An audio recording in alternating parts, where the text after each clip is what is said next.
اللہ تعالیٰ اپنے عظیم کتاب قرآن مجید میں فرماتا ہے وَأَحْسِنُوا إِنَّ اللَّهَ يُحِبُّ الْمُحْسِنِينَ، اور نیکی اور احسان کیا کرو، بے شک اللہ تعالیٰ احسان کرنے والوں سے محبت فرماتا ہے۔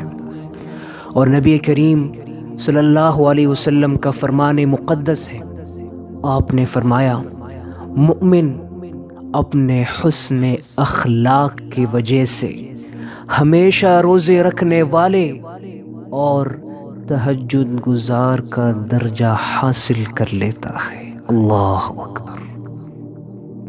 اور اخلاق کی اہمیت کو مزید واضح کرنے کے لیے ارشاد ہوا قیامت کے دن میرے نزدیک سب سے محبوب اور سب سے قریب وہ لوگ ہوں گے جو تم میں سب سے اچھے اخلاق والے ہیں۔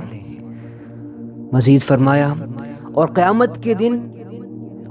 قیامت کے دن میرے قرب سے محروم سب سے ناپسندیدہ اور مجھ سے دور وہ لوگ ہوں گے جو تم میں بد اخلاق اور تکبر کرنے والے ہیں۔